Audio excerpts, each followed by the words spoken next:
साथियों नमस्कार। आज सबसे पहले गणतंत्र दिवस की आप सभी को ढेर सारी शुभकामनाएं।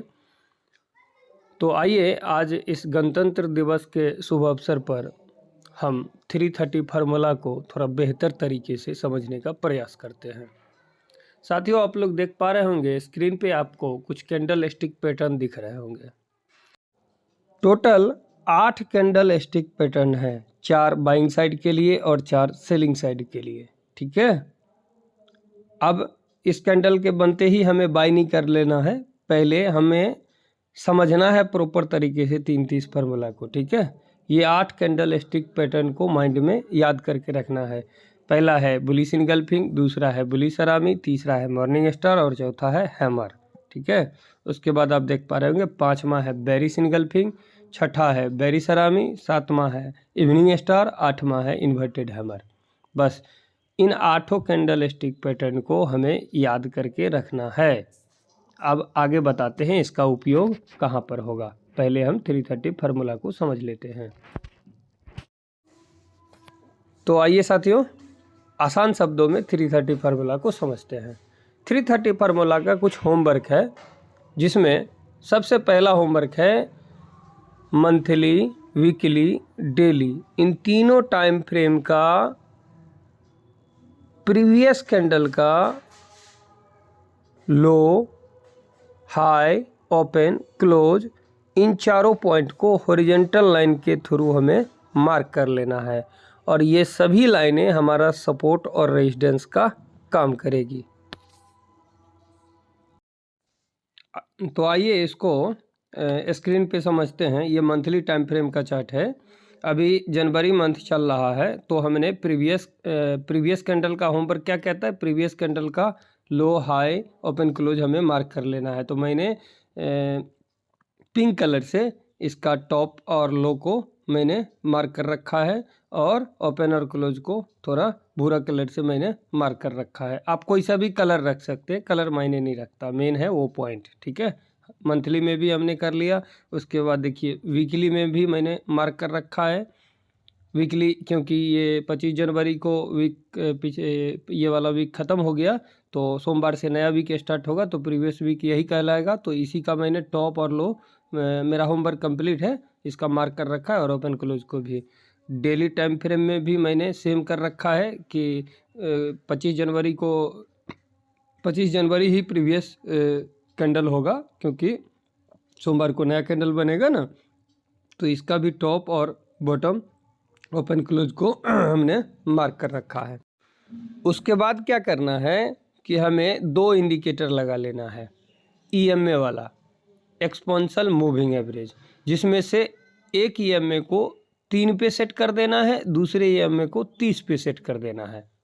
ठीक है, और एक वॉल्यूम वाला भी इंडिकेटर लगा लेना है। आगे हम समझेंगे कि वॉल्यूम का क्या काम है। अब आइए हम 330 फॉर्मेशन को समझते हैं।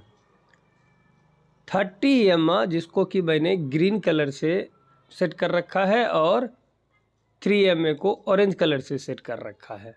ठीक है, आप कोई सा भी कलर रख सकते हैं। ओवरऑल 330 फॉर्मेशन को समझते हैं।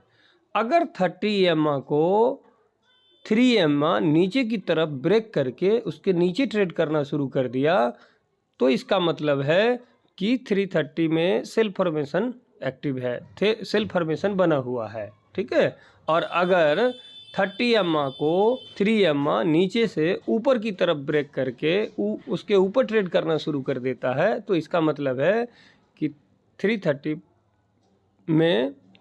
में बाय फॉर्मेशन एक्टिव है। 330 फार्मूला के अकॉर्डिंग बैंक निफ्टी में बाय फॉर्मेशन बना हुआ है। बाय अभी तक हमने 330 फार्मूला का होमवर्क समझा, होमवर्क में जो लाइनें बनती हैं उसका मतलब समझा, इंडिकेटर समझा 330 का और उस इंडिकेटर का मतलब भी समझा,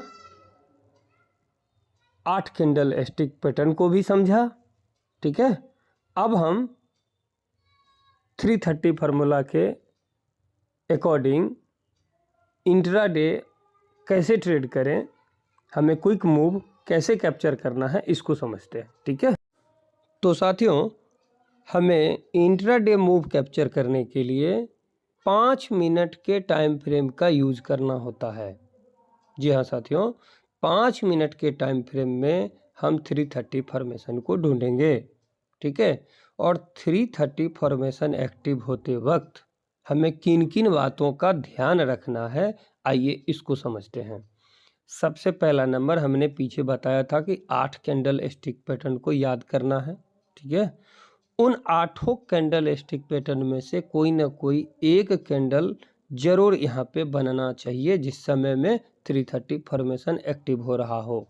तो उसके अनुसार आप देख पा रहे होंगे कि 2:50 में हैमर कैंडल बना है। चलिए, एक टर्म एंड कंडीशन फुलफिल हुआ। अभी भी हमको बाय नहीं करना, अभी वेट करना है, अभी एक्टिव नहीं हुआ है। पहला टर्म एंड कंडीशन मेरा फिल हुआ कि उस 8 में से कोई ना कोई एक फॉर्मेशन यहाँ पे बना हुआ है कैंडल स्टिक पैटर्न का। ठीक है, अब हमें इंतज़ार करना है कि इस हैमर को एक्टिव होने देना है। ठीक है, तो हैमर एक्टिव कैसे होता है?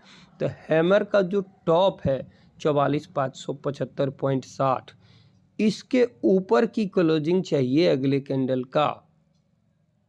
जी हाँ साथियों, और इतना ही नहीं, इसके ऊपर का क्लोजिंग होने मात्र से ही नहीं बैठेंगे, साथ में एक चीज़ का और ध्यान देंगे। मैंने पीछे वॉल्यूम का भी चर्चा किया था। जी हाँ, तो नीचे हम वॉल्यूम भी देख लेंगे कि क्या हैमर जो एक्टिव हुआ है वॉल्यूम के साथ एक्टिव हुआ है या फॉल्स एक्टिव हो गया है। ठीक है, अगर मान लीजिए हैमर के ऊपर इसने क्लोज कर दिया और नीचे वॉल्यूम ही नहीं है तो ट्रैप लग सकता है, वहाँ पे हम ट्रेड नहीं लेंगे।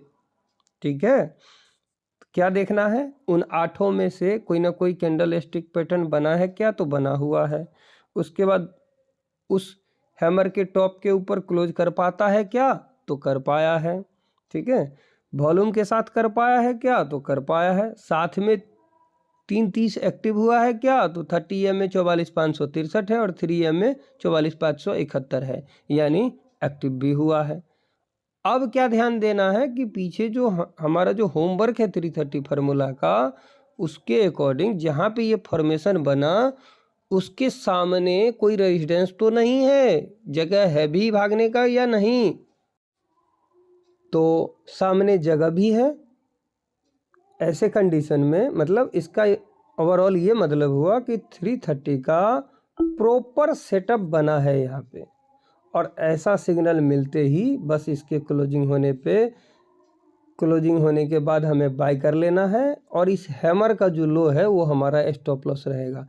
टारगेट हमारा फर्स्ट टारगेट 1:2, वहाँ पे हमें 80 to 90% खाली भी हो जाना चाहिए। बाकी 10% या 20% बचा हुआ पोजीशन के साथ 1:3, 1:4, 1:5 के टारगेट के लिए हम ट्रेलिंग स्टॉप लॉस का यूज करते हुए आगे भी बढ़ेंगे। अभी हमने 330 फार्मूला के अकॉर्डिंग बाय फॉर्मेशन को समझा, प्रॉपर सेटअप वाला बाय फॉर्मेशन। ठीक है, अब आइए हम एक सेल फॉर्मेशन भी समझ लेते हैं। 25 जनवरी को भी सेल फॉर्मेशन भी वैसे तो डेली बनता है, महीने में टोटल 20 से 22 ट्रेडिंग सेशन होते हैं, जिसमें से कम 12 से 15 दिन तो दे ही देता है फॉर्मेशन ये। ठीक है, किसी दिन में भी नहीं मिलता है, बाकी 12-15 दिन महीने में ज़रूर मिलता है ये सेटअप। दिन में एक बार, कई बार दिन में 2 बार भी मिल जाता है, जैसे 25 जनवरी को 2 बार मिला है। ठीक है, तो सेल फॉर्मेशन को देखते हैं। क्या हमारा जो वो 8 कैंडल स्टिक पैटर्न है उसमें से एक कोई बना है यहाँ पे? तो आप लोग देख पा रहे होंगे यहाँ पे बेरिश इनगल्फिंग बना है, उन 8 में से एक है ना ये, और जगह पे बना है। बेरिश इनगल्फिंग में क्या होता है, 2 कैंडलों को मिला के ये पैटर्न बनता है। तो इस करके एक्टिवेशन के लिए कोई तीसरा कैंडल का वेट नहीं करना होता हमें इसमें। वो हैमर क्योंकि अकेले रहता है तो उसके एक्टिवेट होने के लिए हमें दूसरा कैंडल का वेट करना होता है। लेकिन यहाँ क्योंकि 2 कैंडलों को मिला के बनता है, इसी दोनों में कन्फर्मेशन मिल जाता है। इसको कैसे समझेंगे? तो ग्रीन वाला जो कैंडल है उसका वॉल्यूम कम हो रहता है, और जो कैंडल इनगल्फ करता है ग्रीन कैंडल को बेरिसिन, जिस कैंडल के जरिए बेरिसिन गल्फिंग पैटर्न बनता है, उस कैंडल में वॉल्यूम साइज नीचे देख लेंगे, क्या वॉल्यूम साइज बढ़ के आया है, तो आया है, कंफर्मेशन मिल गया। और क्या देखना है हमें, नीचे जगह मूव करने के लिए है भी या नहीं। तो ये जो 44,866 वाला लाइन देख रहे हैं, ये 25 जनवरी का क्लोजिंग प्राइस है। हमारा होमवर्क के अकॉर्डिंग 25 जनवरी को ट्रेड करने के लिए ये लाइन नहीं था। 45,000 के नीचे पूरा लाइन क्लियर था 44,580 तक। ये मैंने सोमवार के लिए होमवर्क कर रखा है, इसीलिए ये लाइन बीच में दिख रहा है। तो नीचे क्या देख पा रहे हैं कि जगह भी है, प्रॉपर 330 फार्मूला का सेटअप यहाँ पे बना है। 30 EMA ऊपर है और 3 EMA नीचे है। प्रॉपर सेटअप 330 का यहाँ पे सेल फॉर्मेशन का सिग्नल देता है।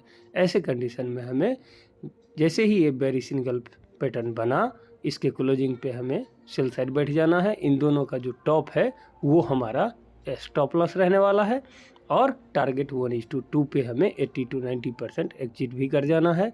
बचे हुए 10-20% से हम बड़े टारगेट के लिए ट्रेलिंग स्टॉप लॉस का यूज़ करते हुए मूव करेंगे। उम्मीद करता हूं कि आप लोगों के समझ में आया होगा आज 330 फार्मूला। बाकी कैसा लगा वीडियो कमेंट करके ज़रूर बताएं। अच्छा लगा हो तो लाइक भी करें, और सच में इस वीडियो से आपको कुछ फ़ायदा मिल पा रहा हो तो अपने दोस्तों के साथ भी शेयर करें, उनको भी फ़ायदा पहुंचे। और इसी तरीके का टेक्निकल वीडियो देखने के लिए हमारे चैनल को कृपया सब्सक्राइब भी करें। साथ में बेल आइकन पर क्लिक करके ऑल पर सेलेक्ट भी कर लीजिए, ताकि हमारे वीडियो का आपको नोटिफिकेशन भी मिलता रहे। हमारे वीडियो को पूरा देखने के लिए आप सभी का बहुत बहुत धन्यवाद। फिर मिलते हैं अगले वीडियो में। जय श्री राम साथियों।